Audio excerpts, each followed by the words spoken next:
Hi everyone. In today's tutorial, we will show you how to mirror an image in Canva.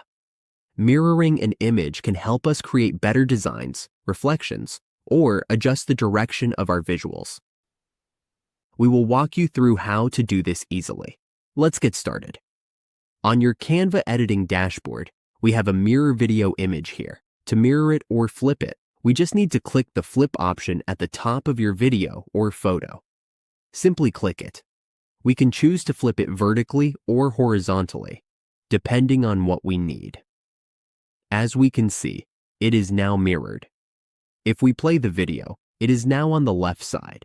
We can revert it by clicking the flip option again. And that's it. We have successfully mirrored our image or video in Canva. Now we can use this feature to improve our designs.